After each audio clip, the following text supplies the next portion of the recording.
저도 이 말씀을 한 몇 달 동안 이렇게 묵상하고 준비하면서 이 말씀들은 정말로 1년에 한 번 정도 진짜 집중적으로 말씀을 우리가 다시 한 번씩 봐야 되겠다 이런 생각을 해봅니다. 지난주에 오랜만에 새로운 분이 노부가 오셨었죠. 그래서 저희 교회에 와가지고 제가 인사를 드렸습니다. 어떻게 오셨습니까? 이 동네 사십니까? 이 동네로 이사 갔대. 그러면서 저에게 대뜸 하는 말이 왜 사도신경을 하지 않습니까? 사도신경을 하지 않으면 신천지입니다. 그래서 우리 교회는 통합측 교회이면서 저기 보십시오. 신천지를 출입을 금합니다. 라고 저렇게 이렇게 했는데 사도신경 하지 않으면 예배가 아니에요. 하면서 황당한 말을 들은 적이 있습니다. 여러분 맞는 말입니까? 사도신경을 하지 않으면 신천지. 참 억지 주장이지만 또 다른 한편으로 생각하면 참 그럴 수도 있겠구나 생각이 들기도 합니다. 저 또한 전통교회에서 자란 분입니다. 그런데 30년 전에요. 서울에 갔는데 오늘리 교회에서 예배를 드렸어요. 30년 전. 그런데 예배가 참 은혜스러웠는데 뭔가 하나가 빠졌어요. 사도신경을 하지 않더라고요. 전통교회에서 습관적으로 사도신경으로 예배가 시작됐는데 찬양하면서 막 은혜스럽긴 한데 사도신경 안 하고 바로 말씀으로 들어가니까 저 또한 참 어색했습니다. 뭐 신천지다 이달이다 이런 생각은 안 했지만 이 형식 습관이라는 게 참 무섭구나. 여러분 잘 알지만 오늘리 교회 같은 데는 신천지가 아닌 거 잘 아시죠? 우리나라 말씀 묵상을 큐티라는 책을 지금도 그때 당시 최초로 두란노 서원이라는 것을 만들어서 큐티를 전하고 아마 오늘리 교회만큼 성도들에게 그리고 이 땅의 교회들에게 말씀을 전한 대표 교회입니다. 근데 그 교회에서도 사도신경을 하지 않았어요. 지금도 많은 교회에서 사도신경 없이 예배를 드리는 교회들이 참 많습니다. 그러면 그 교회들은 신천지입니까? 지금도 참 답답한 말을 하는 성도들이 있구나. 참 모르면 이렇게 생각할 수 있겠구나 이런 생각이 들었습니다. 그래서 오늘 사도신경에 대해서 조금 얘기를 하려고 합니다. 자, 사도신경은 성경에 나와 있는 말씀입니까? 여러분, 사도신경은 성경에 있는 말씀입니까? 아니죠. 어디에 나와 있습니까? 우리 성경 앞에 보면 주기도문과 사도신경이 있는데 주기도문의 말씀은 예수님께서 제자들에게 이렇게 기도하라 해가지고 복음서에 기록되어 있는 말씀입니다. 그러나 사도신경의 말씀은 성경에 나와 있지 않습니다. 사도신경의 역사를 보면 예수님이 십자가에 못 박히신 후에 200년 후에 세례 받기 전에 신앙 고백을 위해서 지금의 사도신경이 완전히 정립되지는 않았지만 우리가 신앙 고백하는 것처럼 그렇게 사용하다가 세례자를 위해서 사용하다가 400년이 지나니까요 이단들이 너무너무 많은 거예요. 그래서 이단들을 분별하기 위해서 사도신경이라는 이름으로 불리면서 기록하기 시작하였습니다. 그리고 사도신경을 공식적으로 사용한 시기는 부로 600년이 지난 10세기에 들어서 로마 카톨릭 교회에서 사용하여 매 미사 때마다 사도신경을 고백하는 것으로 전통이 되었어요. 그래서 개신교에서도 그 전통을 로마 카톨릭 교회에서 조금 수정하여서 사용하였지만 최근 개신교회들 중 특히 침례교에서는요 사도신경을 아예 사용 안 해요. 침례교단에서. 그리고 여러 전통교회에서도 사도신경을 사용하지 않고 있는 추세입니다. 그 이유는 사도신경이 카톨릭 교회 교리에 맞게 만들었기 때문에 개신교 교리와 맞지 않은 여러 내용들이 있기 때문입니다. 특히 거룩한 공예화라는 말 아시죠? 사도신경.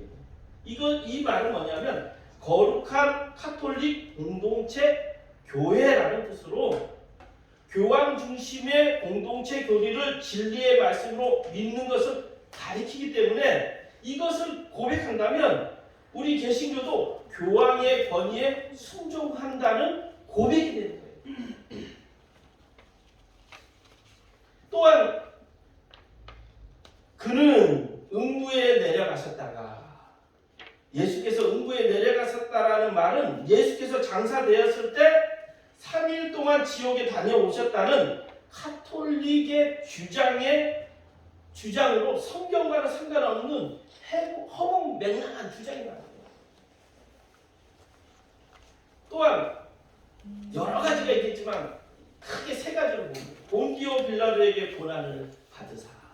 여러분 이것도 참 억지 주장 아닙니까? 성경에 보면 빌라도 총독이 고난을 주긴 했지만 주체적으로 고난 준 사람은 누구입니까? 예? 주체적으로 했던 그 사람은 유대 종교 지도자들이 했고 빌라도 총독은 계속 풀어주려고 노력했어요. 밀란이 일어날까봐 허락해준 것뿐이라는 거예요. 이런 이해에서 이 사도신경이라는 신경을 개신교에서는 지금 사용하지 않고 있는 추세라는 거예요. 우리 여러분 잘 아셔야 돼요. 이 형식이라는 것이 참 무서워요. 어떤 분은 사도신경 안 하면 은혜가 안 된다고 하는데 이 오늘의 교회는 그때부터 이 사도신경이 잘못됐다는 걸 알아요. 성경을 알면 알수록 이 사도신경은 맞는 부분도 있지만 안 맞는 부분들이 많고 카톨릭 중심의 공동체를 위한 사도신경입니다.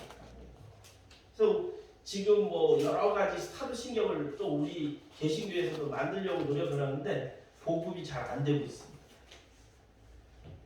우리 개신교에 맞는 사도신경을 만들려고 하지만 그래서 사도신경을 안 하는 이유가 여기에 있는 것입니다. 그래서 여러분 중에도 어떤 분은 사도신경 안 하니까 은혜가 안 돼요. 이 습관이라는 거 참 무서워요. 저도 참 어색했던 적이 있었기 때문에.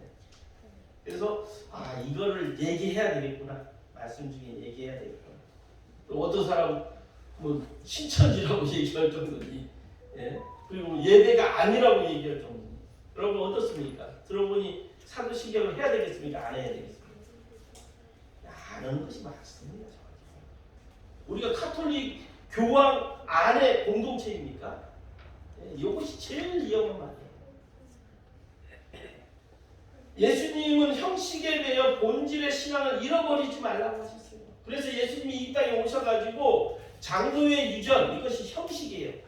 한마디로 사도신경 같은 형식에 매여 있는 종교 지도자를 향하여 잘못된 것들을 가르쳤어요. 하나님의 참 말씀을 가르쳤다.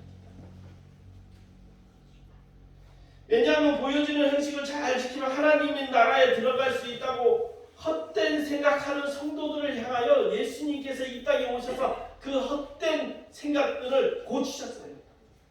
그래서 예수님은 믿음의 성도들에게 오늘도 말씀하셨습니다. 무슨 말씀했어요? 오늘 설교 제목처럼 천국에 들어가려면 어떻게 해야 됩니까? 많은 사람들이 천국에 들어가려면 잘못된 생각을 많이 가지고 있다는 것을 알고 예수님께서도 산상수훈의 말씀은 믿는 자에게 하는 말씀이지 믿지 않는 자에게 하는 말씀이 아니라는 사실 여러분 잘 아셔야 됩니다. 그러니까 이 마태복음 5장부터 7장의 말씀은요 믿지 않는 성도들에게 하신 말씀이 아니에요. 그러니까 우리가 믿지 않는 성도들에게 그 말씀을 전하는 건 올바른 말씀입니다. 이제 잘 믿는 사람들에게 이제 이 말씀을 했습니다. 첫 번째로는 주여 주여 하는 자마다 다 천국에 들어갈 것이 아니라고 얘기하고 있습니다. 주여 주여 하는 자란 어떤 사람을 말합니까? 예수를 믿는다고 신앙 고백을 하는 사람을 말하는 겁니다. 주님께서는 예수를 잘 믿는다고 입술로만 얘기한 사람이 다 천국에 들어갈 것이 아니라고 얘기하고 있습니다. 겉으로 드러나는 그 믿음에 대해서 진짜 믿음이 아니라고 얘기하고 있어요. 그러면 어떤 믿음이 진짜 믿음인가? 그 마음에 주의 사랑이 있는 사람이 진짜 믿음이에요. 우리 고린도전서 13장에 1, 2절의 말씀 보면 참 도전되지 않습니까? 제가 읽어보겠습니다. 내가 사람의 방언과 천사의 말을 할지라도 얼마나 좋은 말이에요? 그런데 사랑이 없으면 시끄러운 소리가 나요. 주의 사랑이 없습니다. 2절 내가 예언하는 능력이 있어 모든 비밀과 모든 지식을 알고 또 산을 옮길 만한 모든 믿음이 있을지라도 뭐가 없으면? 네, 주의 사랑이 없으면 아무것도 아니라 다시 말하면 가짜라는 거예요. 가짜라는 주의 사랑, 십자가의 사랑, 이 사랑이 있어야 된다는 거예요.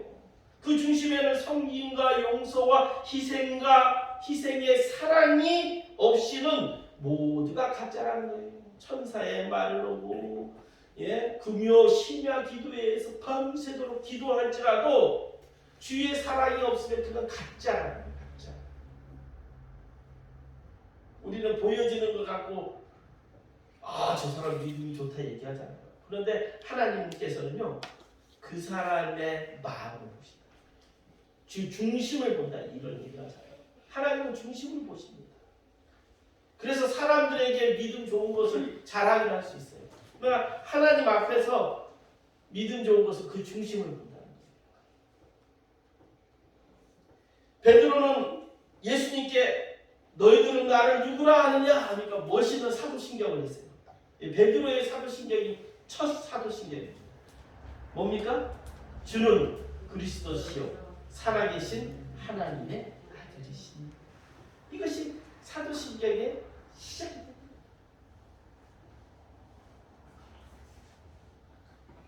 그래서 예수님께서도 너무너무 멋있는 신앙 고백이야 하면서 베드로 원래 이름이 게바였는데 반석이라는 뜻으로 너를 이제부터는 게바가 아니라 베드로라 이 반석이라는 뜻으로 베드로라 하는 이름을 지셨어요. 근데 얼마 되지 못해가지고 예수님께서 제자들에게 내가 후에 너희들을 위하여 십자가에 못 박혀 죽을 것이다 라고 말하니까 베드로가 어떻게 합니까? 이거 안 됩니다 예수님, 우리를 위해서라도 예수님 죽지 마십시오. 그때 예수님이 어떻게 얘기하죠? 사탄아 내 뒤로 물러가라. 아무리 신앙 고백을 하더라도 주의 뜻과 반대된다면 사탄이 될 수 있다는 거예요.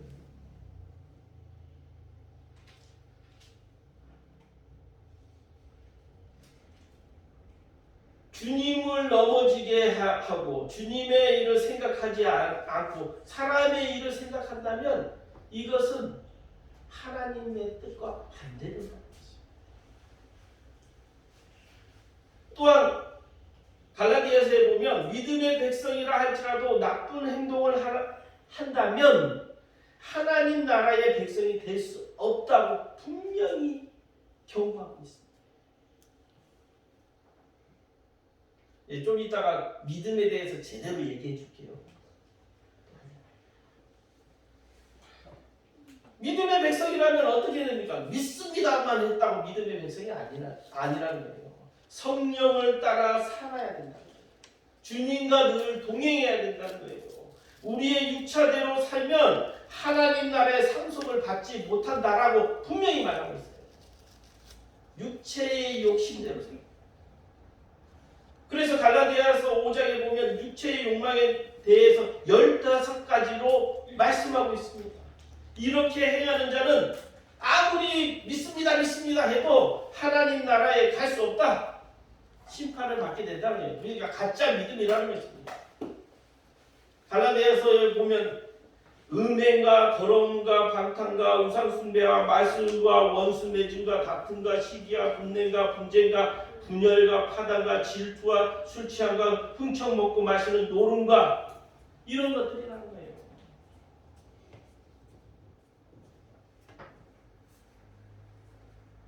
이런 행동을 하면서 믿습니다 했다고 하늘나라 갑니다. 아니라는 거죠. 신앙 고백 아무리 해도 우리의 마음 속에 그런 악한 생각을 가지고 살아간다면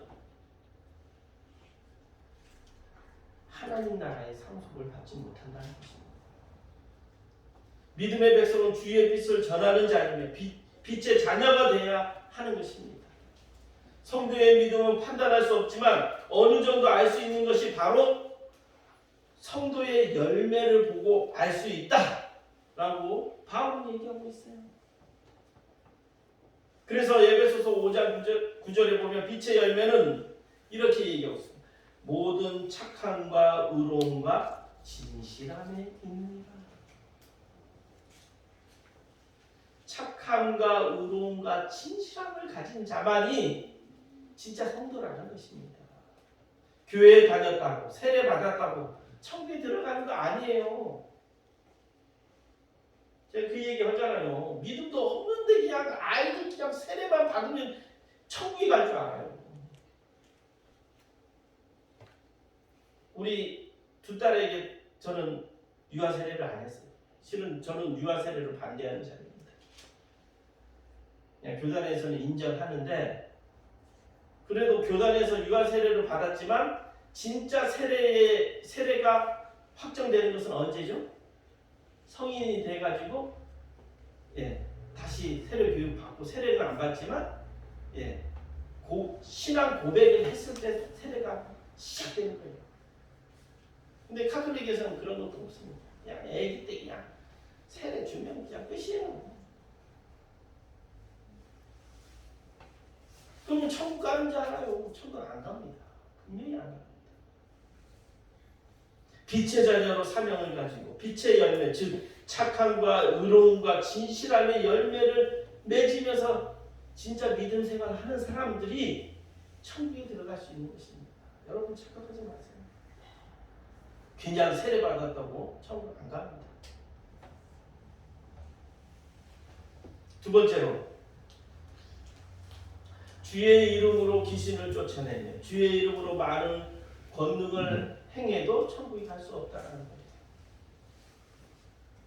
여러분 주의 이름으로 곧 귀신을 쫓아내고 주의 이름으로 많은 권능을 행해도 천국에 갈 수 없다고 분명히 예수님께서 말씀해 주셨어요.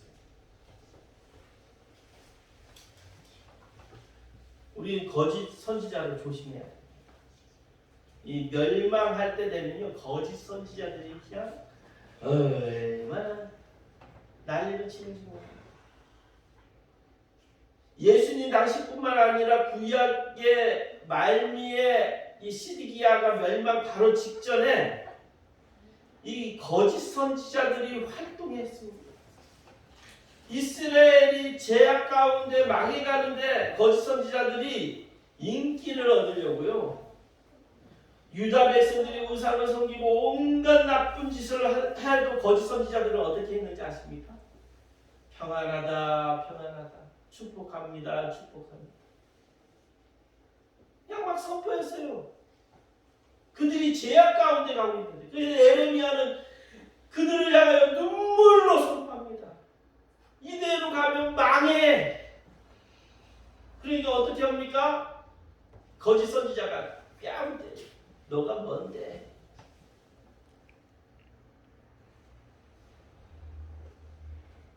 죄를 지적하고 해결을 선포해야만이 하나님의 노여움을 받지 않는다고 경고의 메시지를 했는데 그런 사람들은 인기가 없었어요. 그래서 백성들이 에레미야를 너 싫어. 그래서 어떻게 됩니까? 멸망하는데요.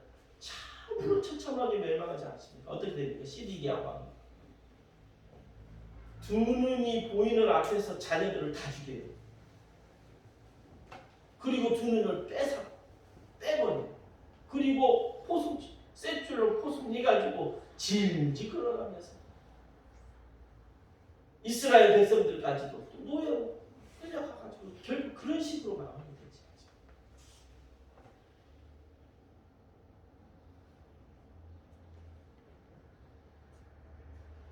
또한 사돈 목사를 조심해야 됩니다.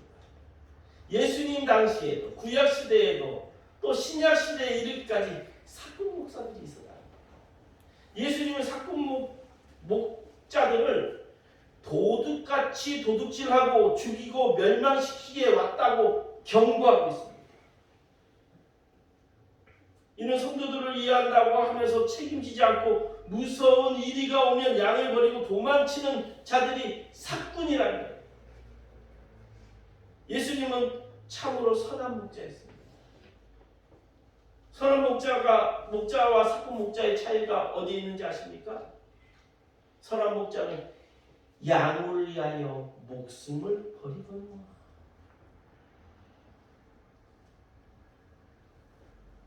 예수님께서 이 땅에 오신 목적은 양을 구원하기 위해서 자기 목숨을 버리기 위해서 이 땅에 오셨다는 거예요. 세상에 어떤 신이 피조물인 우리를 위해서 목숨을 버리기 위해 이 땅에 오겠습니까? 우리가 예수님을 믿는다는 것은 참 감사한 일입니다.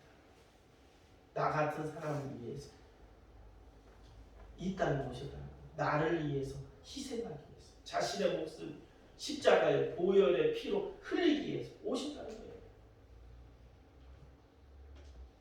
예수님이 이 땅에 오셔서 이 땅에서 살면서 잘못된 말씀 해석을 비판하셨어요.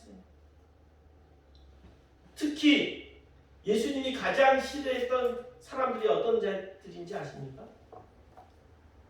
어떤 자들이었을까요? 네? 외식하는 자들, 이중인격자들, 겉으로는 거룩한 척하면서 속에는 불법을 행하는 자들. 바로 그런 자들을 향하여 예수님은 욕까지 하였어요. 독사의 자식들아.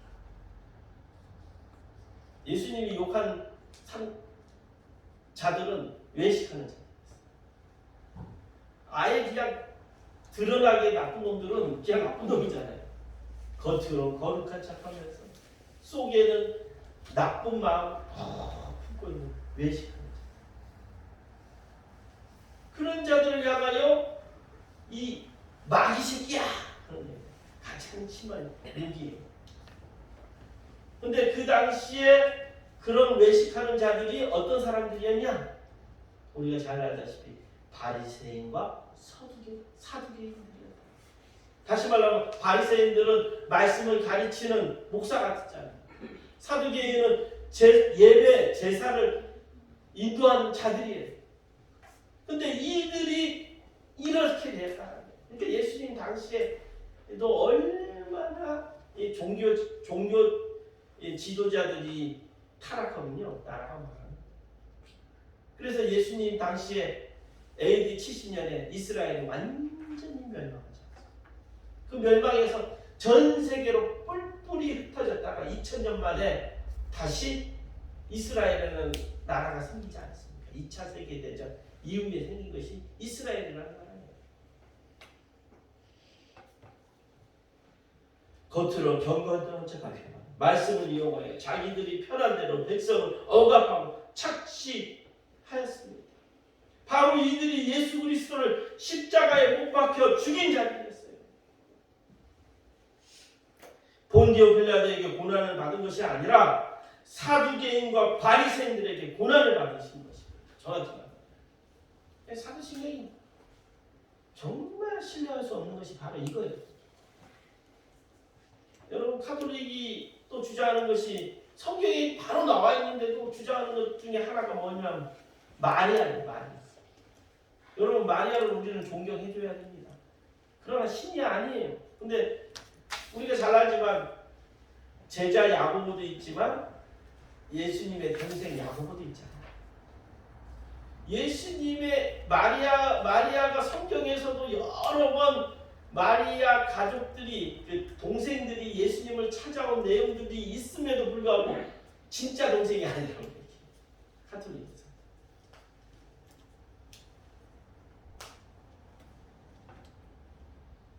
마리아를 우상화시킵니다.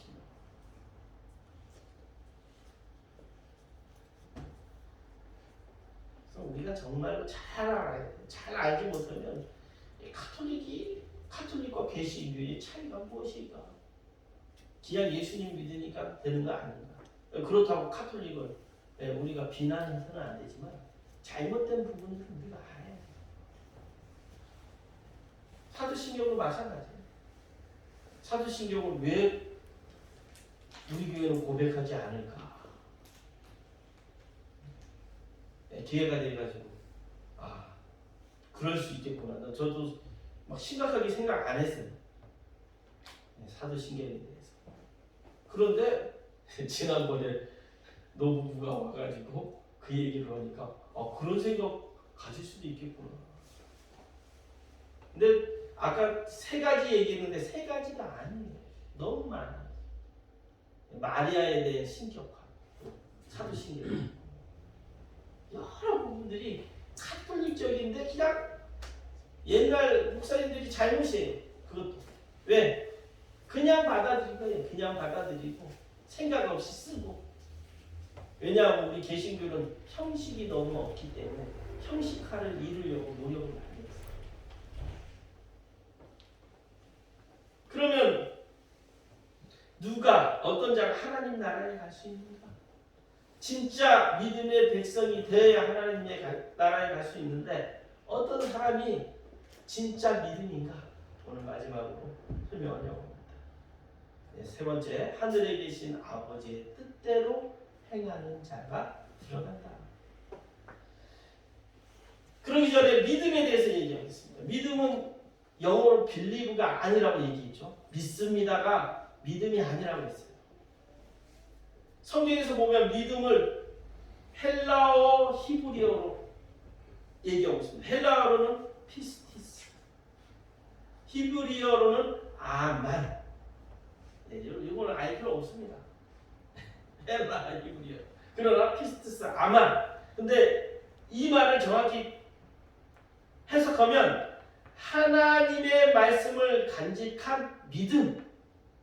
이것이 믿음이에요. 그냥 믿음이 아니라 하나님의 말씀을 간직한 믿음, 하나님의 말씀을 신뢰하는 것, 이것이 믿음이에요. 그래서 영어에서는 믿음을 두 가지로 표현하고 있어요. 성경에 따라 조금씩 다릅니다. NIV, RSV 이런 데서 성경에서 다르게 하는데 빌리브라는 말을 쓰지 않아요. 그냥 믿습니다라는 거잖아요. 근데 성경에서 보면 NIV에서는 faith, 신뢰, 또 다른 성경에서는 RSV에서 trust, 진실, 이것을 믿음으로 사용해요. 우리 성경에서도 이 믿음을 좀 다른 표현이 없을까? 그냥 믿습니다. 무조건 맹목적인 믿음이 아니라는 거예요. 예수님께서는 믿음의 백성은 열매를 보고 알 수 있다고 하셨습니다. 예수님께서 분명히 얘기하고 있어요. 믿음은 그냥 입술로만 믿습니다. 형식적으로 예배드리고 제사드리고 기도드리는 것이 믿음이 아니라는 거예요. 그래서 마태복음 7장 18절에 보면 어떻게 해요? 좋은 나무가 나쁜 열매를 맺을 수 없고 못된 나무가 아름다운 열매를 맺을 수 없느니라. 다시 말하면 더 나아가 열매를 맺지 않는 나무는 어떻게 된다고 하고 있습니까? 19절에 보면 아름다운 열매를 맺지 않는 나무마다 직접 불에 던지느니라. 믿는 자들이면 성령의 열매가 열려야 된다는 거예요. 예수님께서도 열매, 바울도 각 교회들에게 열매의 신앙을 선포하고 있어요. 정말 믿는 자라면 성령의 열매가 열려야 되는 거예요. 성령의 9가지 열매 있죠. 사랑과 기쁨과 화평과 인내와 친절과 선함과 진실함과 온유와 절제니 이 같은 것을 금할 수 없느니라.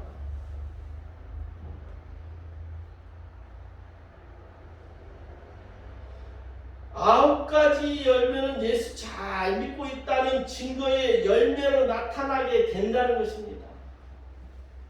그래서 제가 얘기했잖아요. 이 9가지 열매를 억지로 내가 표현하려고 표현했다고 되는 것이 아니라 우리가 예수님과 늘 동행하면 나도 모르게 변하죠. 나도 모르게 사랑이 생기고 기쁨이 생기고 화평이 생기고 인내가 생기고 친절함과 선함과 진실함과 온유와 절제가 생기는 거예요.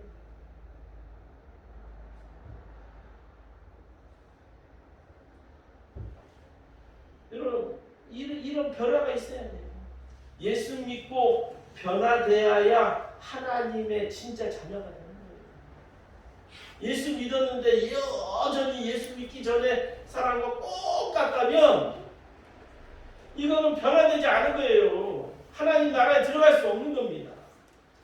진짜 믿으면 성령의 열매들이 모두 열릴 수 있으면 좋겠지만 그래도 몇 가지는 열려야 되는 거예요. 그런 변화가 돼야 되는 거예요. 근데 우리 그런 말 하잖아요. 성도들 중에도 저 사람 믿음은 못 믿어. 사람은 안 변해. 정말 변화되기가 힘든 것이 믿음입니다. 근데 진짜 믿게 되면 변화돼요.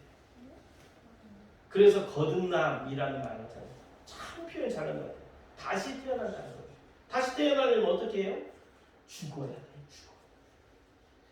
내 예수님 믿기 전에 죄인이었던 내가 죽는 그런 고통이 있다는 거예요. 그래서 산모의 고통이라 표현하고 있어요. 성경에서. 아기 낳을 때 죽는 것 같잖아요. 그러나 아기 낳으면 아기를 안 낳은 사람이 있습니까?